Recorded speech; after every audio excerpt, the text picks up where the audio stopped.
Vamos a hablar un tema que es muy atingente a la fecha que estamos viviendo. Ya estamos en la primera semana, los primeros días del mes de diciembre, y es un mes bastante especial. Tenemos dos celebraciones importantes, que es la Navidad y el Año Nuevo. Y nosotros como cristianos vamos a hablar un poco sobre este tema del nacimiento de Jesús, pero vamos a hacerlo desde el contexto. Vamos a hablar un poquito sobre el contexto histórico y religioso que envuelve la venida de Cristo, ¿ya? ¿Qué es lo que estaba pasando en esa época? ¿Qué sucedía? ¿Por qué sucedía? A grosso modo. Y en la siguiente clase vamos a hablar un poquito del anuncio, de un gran anuncio que hace el Señor y después del nacimiento de Jesús, ¿ya? Vamos a hablar entonces de este trasfondo histórico, y aunque la vida de Cristo es bien conocida de los creyentes, ¿por qué? Porque nosotros los creyentes siempre estamos escuchando predicaciones, sermones, ¿verdad? Por lo tanto, la vida de Cristo para nosotros es bastante conocida, pero mientras más la conocemos, más nos gusta, más queremos saber de Él. El tema entonces mantiene nuestro interés porque estamos viendo a este Dios hombre, ¿verdad? A este Dios que se hizo hombre y viene a la tierra a redimir a la humanidad, ¿verdad? Hablando técnicamente, nos habla acá el autor del cual yo me basé, que es el hermano Pablo Hoff. Dice que los 4 evangelios en realidad no presentan biografías de Jesucristo, sino más bien contienen materiales biográficos de Jesucristo, ¿ya? Son más bien escritos de cristianos que querían explicar un poco a sus lectores de su tiempo todo lo que había pasado con Jesús. Entonces son escritos que se van recopilando para luego escribir lo que son los evangelios, ¿veía? ¿Verdad? Y la palabra evangelio significa buenas nuevas.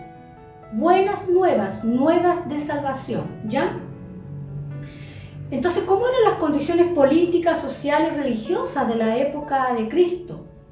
Entonces, muchas de las cosas que sucedieron en la época de Jesús, desde el punto de vista humano, están obviamente relacionadas con la situación del hombre y de su contexto del minuto. Y vamos a irnos un poquito para atrás en la historia, en el Antiguo Testamento.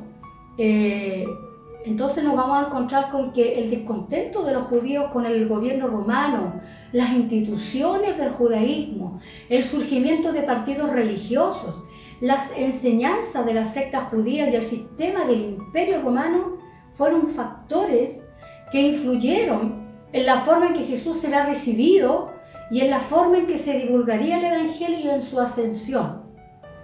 Pero para entender cabalmente el Nuevo Testamento es necesario conocer un poquitito, vamos a hablar un poquitito nomás porque no hay tiempo, de conocer su trasfondo entonces histórico y religioso. Al terminar el Antiguo Testamento, nos encontramos en que parte de los judíos que estaban exiliados en Babilonia y que volvieron a su tierra, ¿verdad?, vivían en paz, ¿no es cierto? Allí habían reedificado el templo y habían reiniciado entonces sus ceremonias religiosas. Desde la época de Malaquías. ¿Quién es Malaquías? Es el último escrito del Antiguo Testamento. Desde la época de Malaquías hasta la aparición de Juan el Bautista pasaron 400 años, que se llaman los 400 años de silencio, el periodo de silencio de Dios. ¿Por qué? Porque en aquel entonces ningún profeta habló ni escribió nada, ¿verdad? Sin embargo, pasaron muchas cosas en ese periodo que son muy importantes. En el siglo IV, Alejandro Magno y sus ejércitos greco-macedonios, por medio de espectaculares conquistas, se hicieron dueños del imperio persa, incluso de Palestina.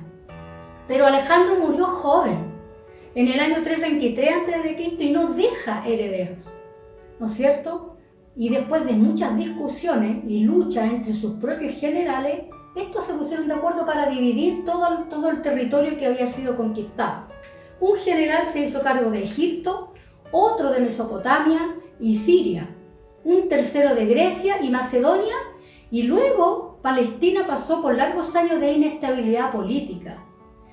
Porque Alejandro Magno, él quería unir a toda la humanidad, pero por medio de la cultura griega. Él iba mucho por imponer su cultura griega, ¿verdad? Entonces, desde entonces, la influencia griega se extendió en el Mediterráneo oriental. El idioma griego se convirtió en el lenguaje universal. Todos tenían que hablar griego. De hecho, era signo de buena educación hablar el griego. Más aún leerlo y escribirlo, ¿verdad? Todos tenían que hablar el idioma griego porque era el idioma que se había puesto como el idioma universal. Además, los helenistas, o sea, estos griegos, trataban de amalgamar y confundir las divinidades de diversos pueblos. Política que presentaba una seria amenaza a la fe monoteísta de Israel. Claro, aquí viene el problema. Y el historiador Justo González lo resume de esta manera. La historia, dice, de Palestina desde la conquista de Alejandro hasta la destrucción de Jerusalén en el año 70 después de Cristo puede verse como el conflicto constante entre las presiones del helenismo, por una parte, que querían meter a muchos dioses, y la fe monoteísta de los judíos con un solo Dios. Y aquí empezaron entonces los conflictos, los problemas entre ellos.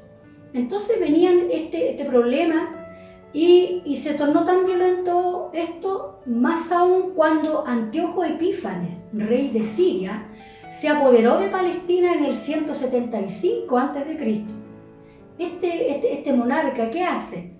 Que la Biblia dice que está descrito en el libro de Daniel como un hombre despreciable, aprobó una petición de los helenistas, o de los griegos de Jerusalén, en el sentido de que Jasón, líder de ellos, fuera nombrado sumo sacerdote. Entonces fue depuesto el legítimo sumo sacerdote porque tenía que ser judío, pero eligieron a uno que no lo era. O sea, ahí empezaron los problemas.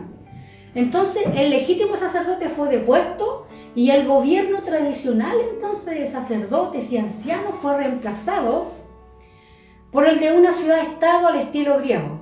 La mayoría de los judíos perdieron su ciudadanía. Se construyó un gimnasio cerca del templo donde los jóvenes hacían gimnasia desnudos, ¿verdad?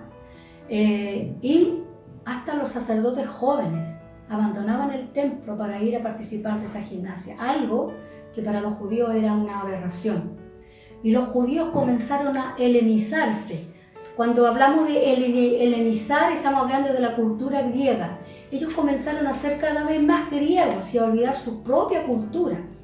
Y empezaron a llevar la ropa al estilo griego y les daba vergüenza sus propios ritos, especialmente de la circuncisión. Todo esto ofendía profundamente a los judíos más piadosos entonces y esto se formaba muchos problemas y mucha discusión, ¿no es cierto? El helenismo, por una parte, de parte de los sirios, llegó a su colmo cuando Antíoco desató una encarnizada persecución contra los judíos, comienza a perseguirlos. Tanto es así que dio órdenes de terminar con el judaísmo e implantar el culto a Zeus, la deidad de los griegos. Los sirios, entonces, ¿qué hicieron? Saquearon el templo y colocaron en el santuario la estatua de Zeus. Se piensa que a eso se refiere Daniel en el capítulo 11, verso 31, cuando nos habla de la abominación desoladora, ¿verdad? Asimismo, convirtieron las habitaciones del templo en burdeles, ¿verdad? Sacrificaban cerdos dentro del templo, algo que era una abominación extremadamente fuerte para los judíos, ¿no es cierto? A muchos de los judíos entonces toda esta situación se les hizo intolerable, se negaron a acatar las órdenes de Antíoco, entonces surgió la resistencia de los macabeos, unos judíos. Un anciano de nombre Matatías, que era sacerdote, inició esta insurrección, este levantamiento, matando a un oficial sirio que trató de establecer el culto idolátrico en Modín, que era una ciudad situada al norte de Jerusalén. Luego el sacerdote y sus 5 hijos huyeron a las colinas de Judea y se tuvieron que ocultar. Y se levantaron otros judíos, ¿no es cierto?, con este espíritu patriótico, y se extendió la revolución. Y aunque Matatías pronto murió, su hijo Judas lo releva en el cargo, y este hijo Judas, conocido como Judas Macabeo, ocupa su lugar. Al principio esta causa parecía una causa inútil, ¿no es cierto? Sin embargo, dice, los seguidores de los macabeos hacían la guerra de guerrillas, inspirados por una fe inquebrantable en su Dios. En 3 años, los hombres de armas judíos derrotaron a los sirios, liberaron a Jerusalén y limpiaron y dedicaron el templo profanado por los helenistas. Los sirios se vieron obligados a otorgarles libertad religiosa. Sin embargo, los judíos continuaban la lucha para lograr la independencia política, la cual se consiguió al fin bajo Simón Macabeo en el 142 a.C. El pueblo agradecido lo recompensó y lo proclama a él y a sus descendientes como sacerdotes y como etnarcas, que estos son gobernadores provinciales, ¿verdad? Así entonces se estableció la dinastía Asmonea. Esta es la dinastía Asmonea, ¿verdad? La influencia helénica entonces con todo seguía en Judea. Juan Hircano, hijo y sucesor de Simón Macabeo, empezó a moldarse. Y ya empieza este hombre a cambiar un poco sus costumbres judías y empieza también a amoldarse con las costumbres helénicas, ¿verdad? Y fue en la época de Hircano cuando se produjo la ruptura entre dos grupos. Los hasideos, que significa devotos, elementos estrictamente conservadores, y la familia Asmonea, que eran los macabeos. De ahí en adelante los hasideos aparecen como fariseos, que quiere decir separados, mientras los religiosos de tendencia helenista se llaman saduceos. Con el transcurso de los años y la oposición de los fariseos al helenismo se desató una cruenta guerra civil. Finalmente, en el año 63 a.C., el general Pompeyo se apoderó del país y depuso al gobernador de la línea macabea, Aristóbulo II. Como los romanos eran tolerantes con la religión y costumbre de sus tributarios, porque los romanos iban conquistando pero no les quitaban sus costumbres, sino que les prohibían ciertas cosas, pero en general respetaban su cultura, ¿no es cierto? En el año 40, Herodes consiguió que el Senado romano lo nombrara rey de Judea. Este monarca vasallo fue un hombre de gran capacidad política y supo ganar y mantener el favor de aquel que gobernaba Roma. Pero tenía un papel muy difícil de desempeñar. Primero, tuvo que conquistar su reino peleando 3 años contra el último rey de la dinastía Asmonea. Herodes profesaba la religión judía, aunque era de raza idumea. Tuvo que agradar a un pueblo compuesto de 3 razas, hostiles entre sí: los judíos, los árabes y los griegos. Su dominio abarcó mucho territorio, pues Roma le había otorgado nuevas posesiones, que eran Samaria, Perea e Idumea. A este se le llamó Herodes el Grande. Este Herodes trató de ganar el favor de los judíos, les construye un magnífico templo que había sido dañado por la guerra, pero a los judíos nunca les gustó, porque este Herodes venía de una raza que eran enemigos de los judíos, ¿verdad? Herodes emprendió un vasto proyecto de construcción.